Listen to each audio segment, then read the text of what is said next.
Welcome back to the ZIZO Effect podcast. I'm your host, Jimmy Shabbat. And this season, we're exploring the diverse perspectives of agents, managers, and executives from call centers, uncovering the valuable insights and lessons they've gained. Today, we're joined by Greg Stenzel, Vice President of Operations at AARS. With over a decade of experience leading high-performance teams, Greg discusses how fostering accountability and engagement transforms your team's performance. Whether you're focused on strengthening workplace culture, reducing turnover, or improving team productivity, this episode is packed with practical strategies you can implement right away. Get ready, it's game time.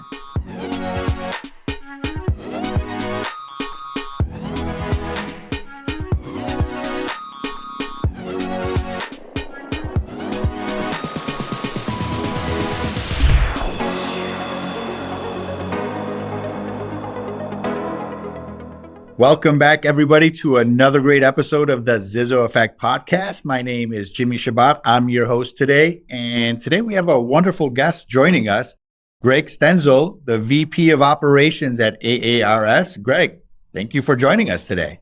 You're welcome, Jimmy. Now, you told me to introduce you as handsome, and what was the other term? Brilliant. Brilliant and handsome, Greg. And today, Greg, before we get started, why don't you tell us a little bit about yourself personally, give us a high-level view of who you are, and then a little bit about your career. All right. I'm a family guy. Family's the most important thing to me out of anything else, more than my career, more than anything you could think of. So when you think of me, it's all family. I have two small boys at home, loving wife. We've been together for almost 20 years now, since high school. I have an 8-year-old boy, Gregory III, who is left-handed, fun fact.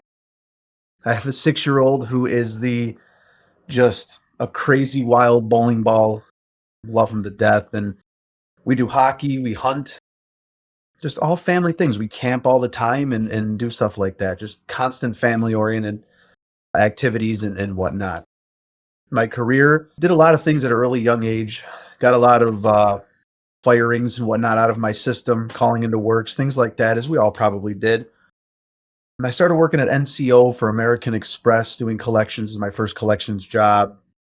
I did really well there. Was the first person to do over $2 million in collections for American Express in a month in cash. I left there 2010, 11-ish. I went to work for AARS as a collector, slowly team lead, then supervisor, division manager, general manager, and then just worked my way up to vice president of all operations from there.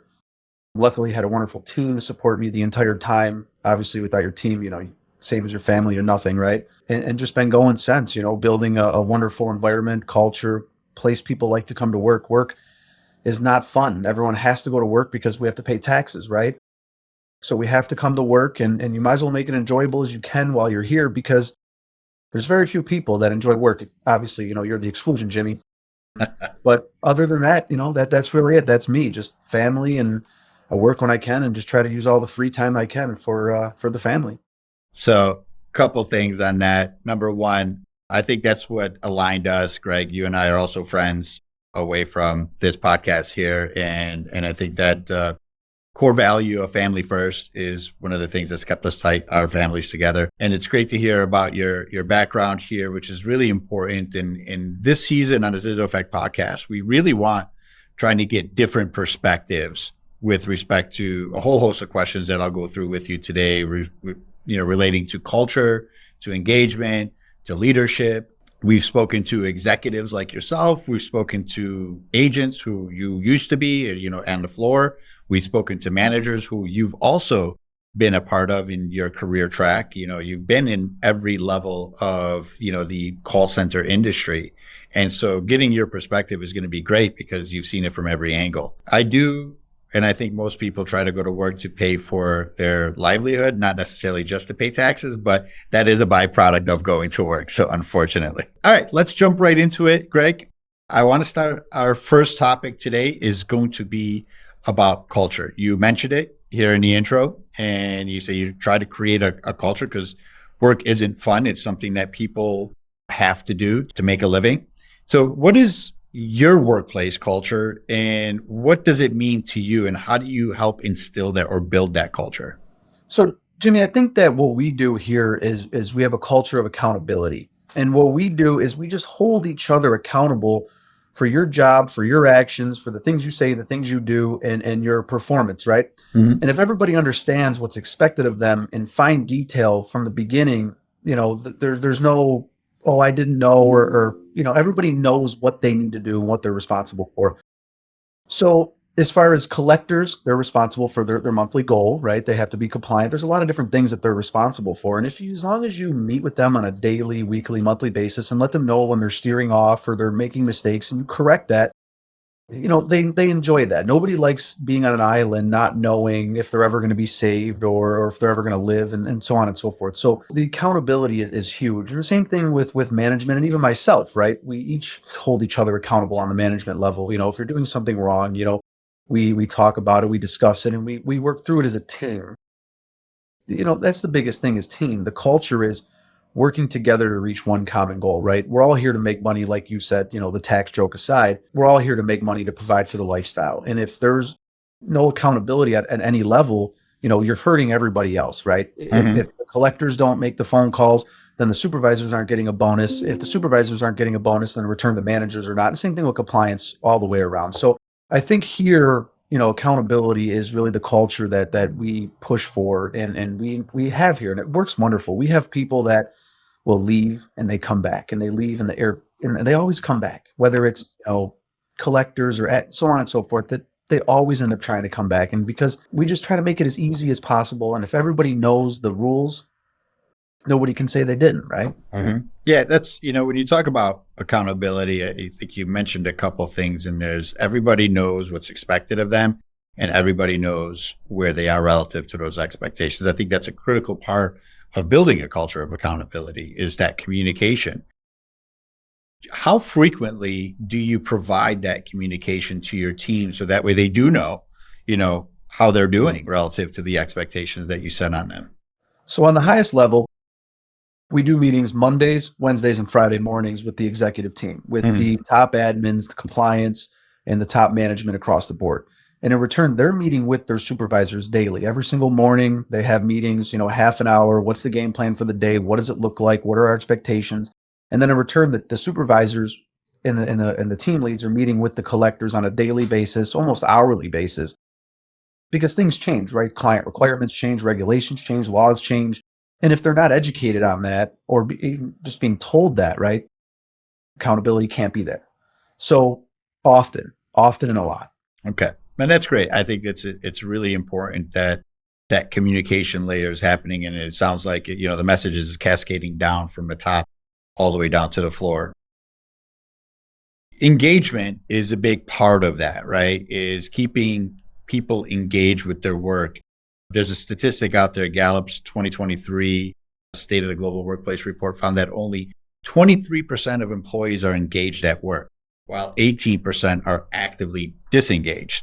Now, where that other percentage lies somewhere in the middle there, what do you do to keep your team engaged on a daily basis outside of that daily reporting in terms of statistics or metrics or expectations? So we keep them engaged. We have the supervisor. So for every collector, every 6 collectors is a supervisor. For every Mhm. 12 collectors, one supervisor, there's a division manager. And then for every 24, there's a general manager. So we have engagement on the management level just frequently and often. We try to get people up. We do brain breaks where, every 45 minutes, everyone stands up and does a stretch or silly things like that. We try to get people outside in the summertime. Every time you get a payment or something like that, go outside and walk around the building. We try to make it so that way there's value on the seat itself and they know the value is there and they want to be in that seat. They don't want to lose their seat because of the Mhm. value of being in that seat. So they know that. And for the most part, people really don't drift away during the day while they're working. Mhm. Obviously, there are people that do, right? And they don't want a bonus check. They're just here for their hourly wage. And that's not what this industry is. This industry is for making bonus checks and stuff like that. And if you're distracted throughout the day, you shouldn't be in the seat. It's a good question. Real quick, is your team all in-house? Are they working remote, or is it a hybrid, a combination of the two? It's a little hybrid. There's very few people that work remote that have been here for a very long time that are those individuals that we're talking about, those eagles or unicorns per se that are able to work from home, that, they're self-motivated because they need the money. Yeah, I think a lot of top performers are intrinsically motivated and don't necessarily need a lot of push. Yeah. But as you said, they're unicorns. They're far few between.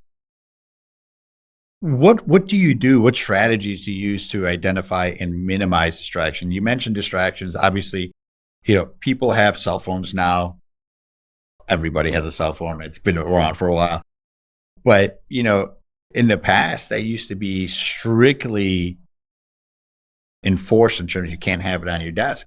Now with remote work, it's in their pockets and you can't really enforce it that much. And, so therefore, a lot of people, offices don't actually enforce it at work.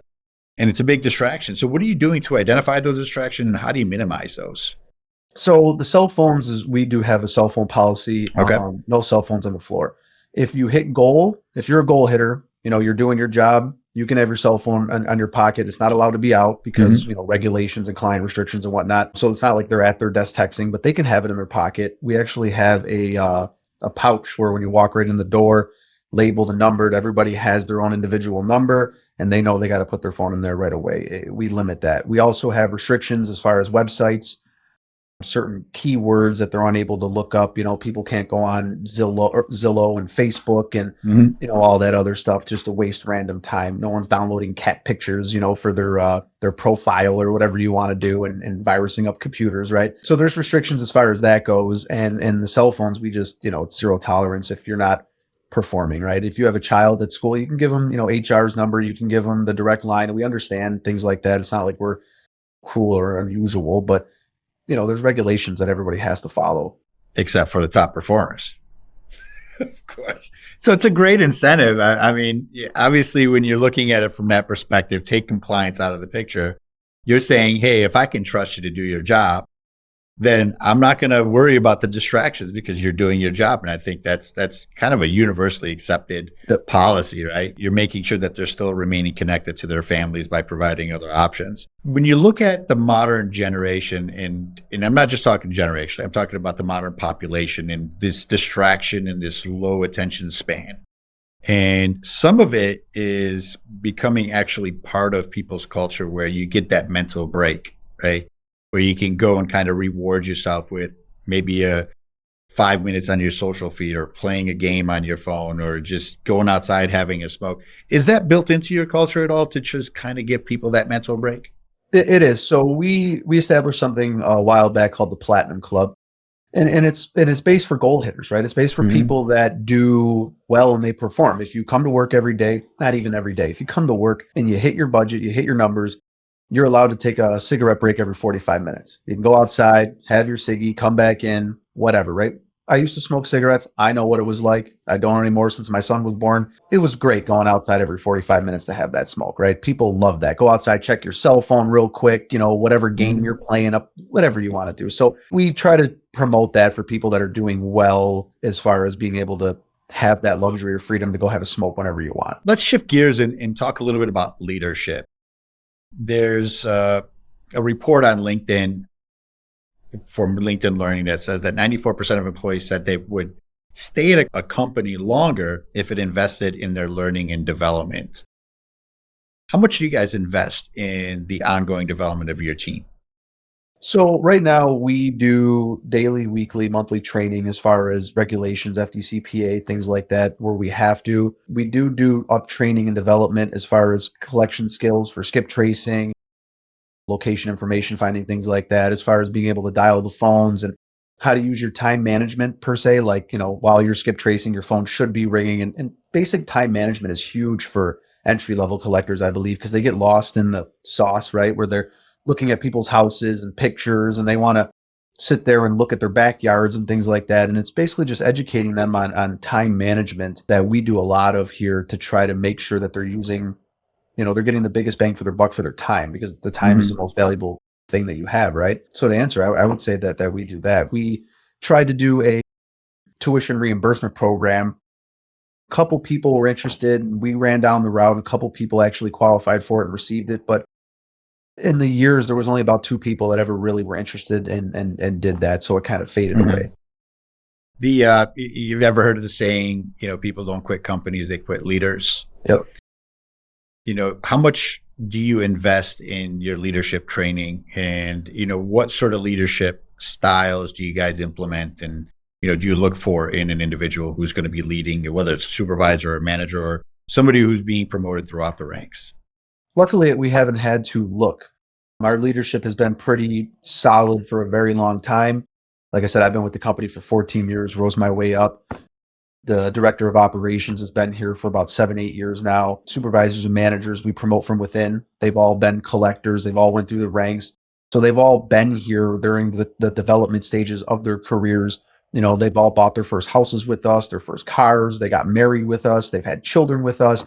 So we have an intimate relationship with the leadership, and in return, the collectors and so on and so forth beneath them, because they grew their relationship having that experience and having us be intimate with them as far as helping with houses and children and so on and so forth. So in return, now they're using those same experiences that they had with the people coming up from them. So, you're very right. It's definitely 100% leadership, and back to the culture thing. We go heavy on that. We want people to be here. Our average collector has been here for about 4.5, 5 years. That's average, right? I've had collectors that have been here longer than me, collectors that have been here with me that I brought from NCO and whatnot. So we do very well retaining individuals. I want to come back to that in a minute, but I want to stay on the leadership for a second. And I want to ask you a question. Like, what do you believe are the key qualities of a good leader? Empathy, being able to relate with the individuals that they are leading. If you have a fifth generation rich kid coming into our area trying to, teach people how to be and what they should do, no one's going to respect that individual, right? Just because of the world, as you say now today. I believe it's being able to relate to the individuals that you're leading, being able to be a leader in the trenches with them, doing the job. Don't expecting people to do it without you doing it as well, right? Show them how to do the job. Don't just tell them. And that's huge for us here. And how do you strive personally to embody these qualities in your role? Daily. I mean, every day I self-educate as far as reading books. When we meet with the staff on the Mondays, Wednesdays, and Fridays, how we do it is it's never Greg said or Greg wants this. We vote on everything. Like if we want to make a change or if we want to implement something and I think it's great and 7 other people say, no, this is dumb, we don't do it. You know what I mean? There's no iron fist here whatsoever. Everybody has a say. Everybody's allowed to have a say. People can tell me that I'm wrong. And I go, I might be wrong. I don't get upset. I don't have ego. There's nothing like that involved with my leadership qualities and skills. So it works, and it works well. Yeah. The democratic process. Yeah. I've always kind of been, that's debatable, right? I think it's great, when, you can get consensus, but at some point from a leadership, this is my personal opinion, that to me, it's okay to debate things and not agree. But, when you come to a consensus, it's the commitment that you have to have from everybody to move forward. Yep. You mentioned books. You read a lot of books. Give us a recommendation for a book to our audience. What book are you reading now, or what was the last book that you read? The 4 Disciplines of Execution is my all-time favorite business book. I read it at least once a year. I actually listen to it while I'm driving. Good to Great is wonderful. Surrounded by Idiots is actually a book that I just recently read that is surprisingly good, and it's not what you think it is. It was recommended to a good friend of mine, Dave Bordieri. You know him. Yeah. He recommended the book, and it's fantastic. I do recommend that to everybody. But 4DX is a great book for business, as long as you can implement the things that it's talking about and not just go, oh, yeah, that's a great idea, and then forget about it. Yeah. No, I think it's important to obviously continue to grow. We have one of our core values here is grow or die, because the world around you is changing. If you're not evolving with it, and not just with the world, but with the people around you, right? I think you all have to grow together. That's what makes great partnerships, whether it's a personal relationship or business relationship. You have to be growing in the same direction.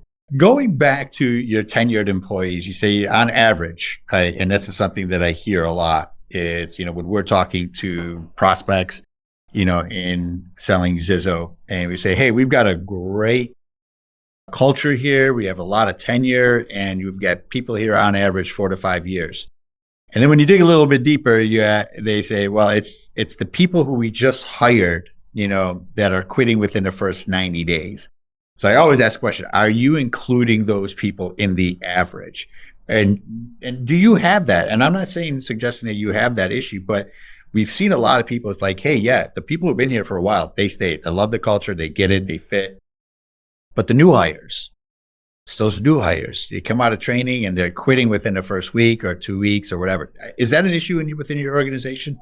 I wouldn't say an issue, but it's definitely there. I mean, collections is not for everybody. Sitting at a desk all day long, pounding the phones and having people emotionally abuse you is not for everybody. It's not. Some people Right. just can't handle it. But I explain it to people like, I have air in the summer, I have heat in the winter, I don't have to shovel elephant poop. You know what I mean? Like there's worse jobs, right? Like, and you either get it or you don't, kind of like a lot of different jobs. Some people don't have the ability to communicate effectively with other individuals to reach a common goal. Some people just don't understand that. And it's all about educating the consumers, and it's about working with them to help them. And some collectors, just newer people, they don't understand that. And we try our best to teach them, educate them as far as empathy and videos and hammering home and all that stuff. And and some people truly just don't get it. So to answer it directly, yeah, I mean, new hires, it is a revolving door. But once somebody comes in and they stick and they get it and they understand the job, they never leave, because, somebody else can go, I'll give you $1 more, $2 more. Everybody that's watching this knows the industry is $1 or $2 more, right? That's what everybody always says. And people don't leave that here because they're not micromanaged. They're not docked when they go to their bathroom breaks. They're not yelled in the parking lot. They don't get their files open and post-date stolen when they call in on, sick or something like that. So we do a lot of different things here that most people don't, to keep those people once they're in the door. But new people, there is a lot of turnaround there. Yeah, and you're not alone. That it is a ubiquitous problem or challenge in the modern age. You can get people in the door with more money, but it's not going to keep them there. And you got to build a strong culture that's going to keep them there. And then the people who have done that bouncing around realize that and say, hey, the $1 more doesn't interest me. It's not attracting me. Correct. There's usually two reasons in this space, whether it's just not the job for you and they quit pretty early, or, over a period of time, they experience burnout, right? And it's just like, I can't do this anymore. It's just weighing too much on me. There's been a recent study in the American Psychological Association that found that 76% of workers said that workplace stress affects their mental health, leading to anxiety or depression. So it's kind of part of the burnout. What do you do to kind of recognize and address mental health issues within your team? So a big thing, first off, we do 37.5-hour work weeks. And if you're a goal hitter, we pay you for the 40. So we try to give those people, a little bit additional help there too as well, because they take care of us, so we take care of them. Every month you hit your goal, you get 2 free hours of ETO or PTO, however Joanne words it, she'll yell at me for using the wrong word. But so they get that too as well. We also understand that the people that have been here very long, they need breaks, right? So we promote vacations. Most collection agencies, they're very against people taking time off, because if you're not on the phone, you're not making money. We promote it. We our best hitters, we try to take them out golfing. We try to give them vacations. We try to give them time off. We raffle off a lot of vacations, weekend stays, concert tickets, Grey Wolf Lodge, things like that, where we give it away all the time so they can spend that family time. And when they win, we try to make them go during the week too, not use their weekend, right? Because their weekend's a time with the family to, so we try to promote them going during the week. And we just work with people. If I have a woman, I won't say her name, but she works here and she does suffer from a lot of mental health issues. And we give her as much time as she needs. Like, you want to take one day off a week, take that day off a week. Like, don't have work become an additional stress. Like, life is hard, right? Life is really hard especially nowadays. I mean, a loaf of bread, milk, whatever. Housing has doubled in the past 2 years. Life is tough. So here we try to make it as easy as we can. You need time off. Don't stress about work. You hit a 17 fee every month. I'm going to pay you for that day. We're not going to dock you. We're not going to you need to go outside for 2 hours and cry in your car. Go ahead. You know what I mean? It's okay. Like, we support you. And I'm not saying that to be funny but it's the truth. Sure. Sometimes people need to let stuff out, and that's a good way to let it out. So we just work with the individual to figure out their needs and to keep going back. People feel comfortable. Collectors feel comfortable coming into my office and saying, hey, Greg, this is what's going on in my life. I need your help. They feel comfortable going to the directors and the supervisors and HR and even compliance. People go confide in them for, personal things and mental health issues. So we're open and we work with people. I gotta say, it's a recent shift, right? And, growing up when, we were coming up and, we were on that lower end, we would never go to our bosses and talk anything personal. They'd laugh at us and say, get the hell out of my office and go back to work. But it is something I've been hearing a lot more. And a lot of people that we've interviewed on this podcast have said similar things, creating that safe space, right? Getting personal with people, getting to know them on a personal level and being empathetic to their needs. Back in the days, people were known by what they did for a living. You were known by your job, your career, so you were a doctor, you were a lawyer, you were a mailman, whatever it is, that's who defined what you are. And then I think coming up through our generation, there's a lot more of that work-life balance. Like I'm not going to be defined by what I do, but that is, I work to live, not live to work. But this new shift is the work-life integration, I believe, where, part of who you are is what you do, but not necessarily the job or the task, the culture, right? Being a family. And I think that seems to be a trending thing, is making sure that people feel like, if they need that day, they can talk to you about it. They can tell you, and you're going to be empathetic and you're going to understand. And, you don't want work to be a stress. You want it to be a benefit. And Correct. So I think it's great what you guys are doing. Quick question on burnout. One more question. Like, what do you guys seem to have a lot in place, which I love, giving away things, activities to get away from work, and then having them do those activities during the work week, and then paying them while they're doing those activities. I think those are three critical things that you guys put together that I think are really important for people to understand, and maybe a takeaway that our audience could bring back to their organizations. How do you recognize, what do you do to recognize burnout, or where you're seeing somebody does need that break? Do they just come to you? Is it all the time they come to you, or some people are just maybe like you have to go to them? There's many different scenarios.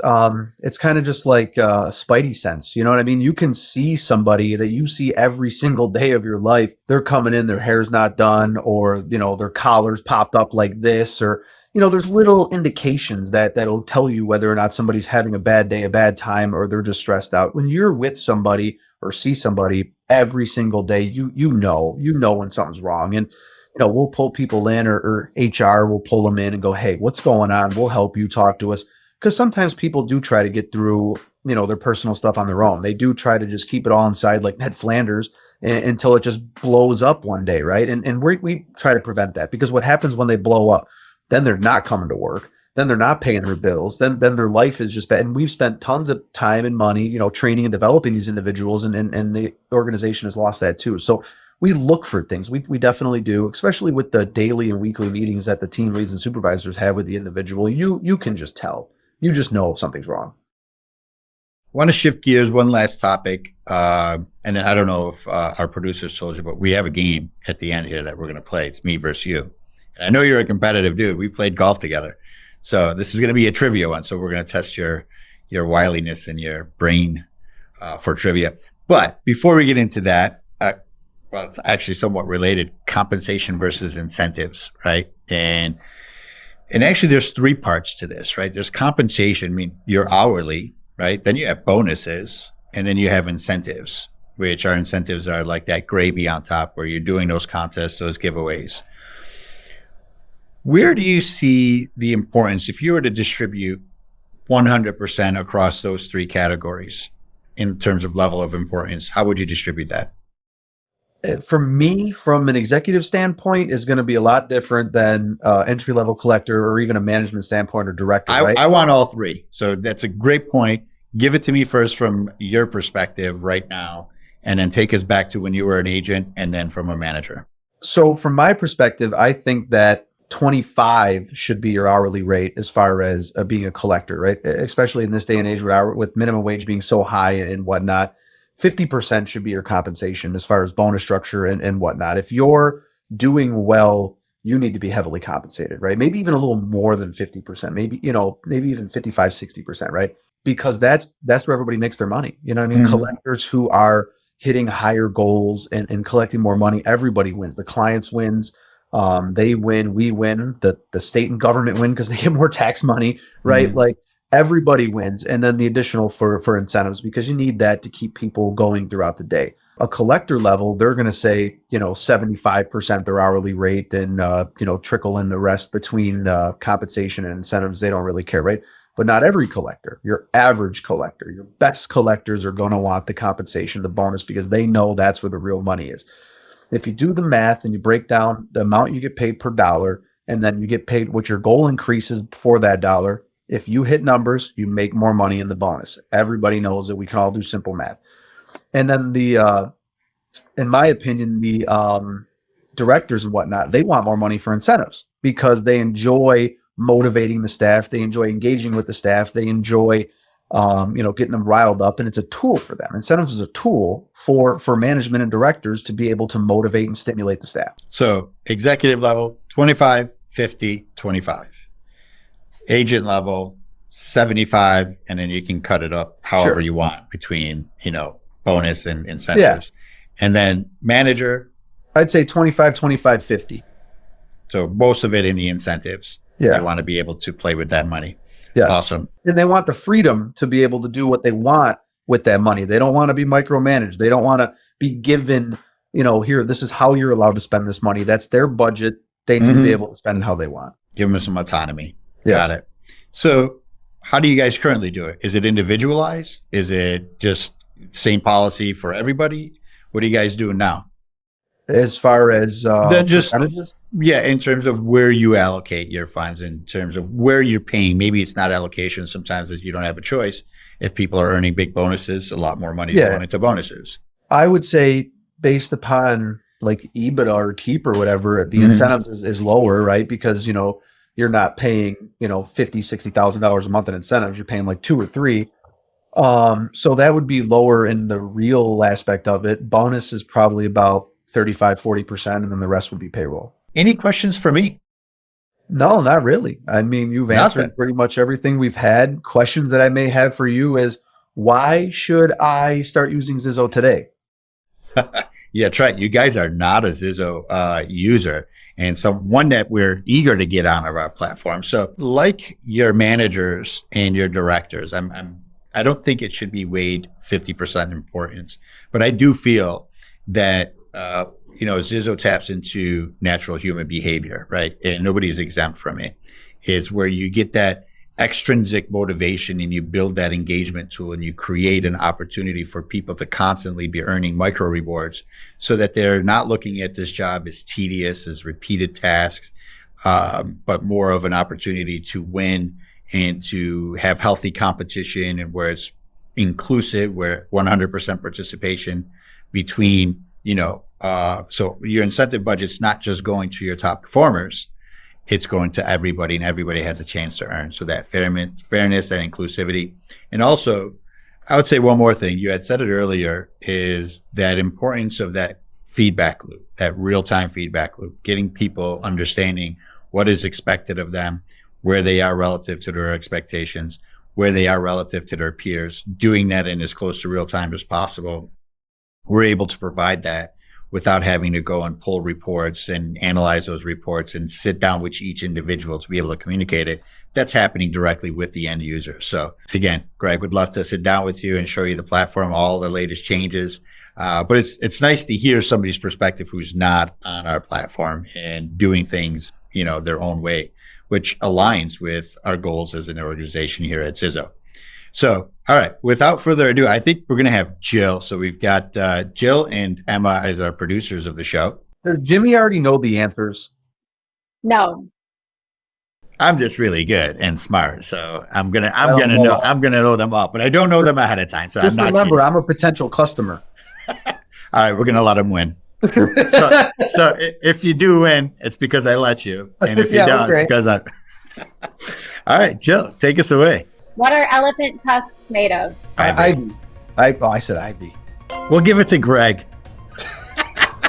That's the first time that's ever happened, just so anybody knows. You have a putt that's this big, you have to putt that putt, just so we're on the same page. Who is the main character in the musical Wicked? Wicked, Dorothy. No clue. I don't remember her name. I have seen it. It was I've good. never seen it. Who sings the song Bad Romance? Lady Gaga. Who is the author behind the children's book Cat in the Hat? Dr. Dr. Seuss. Seuss. Good job, Greg. Which two primary colors can be mixed to make purple? Red I'll and give blue. I was going to give you that one. Red and blue. Was Alexander Hamilton ever president of the United States? Yes. No.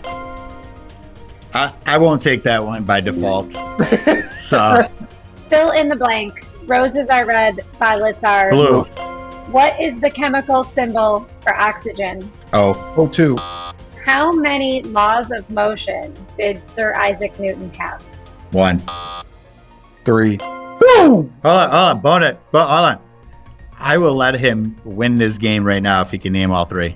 Jimmy, if you promise to Venmo me $5,000 right now, I will name all 3. No, you're looking them up while we're talking. Can you name them? No. Ah. Yeah, I can. No. How many months of the year have 31 days? All of them. Oh, that's 28. Oh, Yeah. I'm gonna say 6. 30 days has November, April, June, and September. So, I said 6. no, it's more than 6. It's 8. Who is the longest reigning monarch of England, ruling from 1952 until their death Queen in Elizabeth. 2022? Queen Elizabeth II. How many countries are in Africa? And I will say, let's do closest to the number. I say 40. 23. 23. It was 54. So Jimmy got that one. How many colors are there in the rainbow? 4, 5. 7. I tried to give it to you, Greg. Like I Just tried really hard to give it to you. According to my tally, Jimmy has 4, but We're going to give the victory to Greg. We're going to send him a prize here. You'll see it in the mail here shortly. But we're going to wrap up here. I want to thank you, Greg, for being a guest on the ZIZO Effect podcast. I want to thank our audience for joining us today and tune in next time. As you know, on the ZIZO Effect podcast, it's always game time. That's a wrap on today's episode of the ZIZO Effect podcast. A big thank you to Greg Stenzel for sharing his expertise on how accountability and engagement can lead to better team performance and stronger workplace culture. Today's conversation emphasized the importance of regular feedback, clear expectations, and fostering a supportive, results-driven environment. These strategies are key to reducing turnover and boosting productivity. And think about your own team. Consider how you can apply these actionable insights to drive results. Be sure to subscribe so you don't miss future episodes featuring leaders from across the industry. Get ready, it's game time.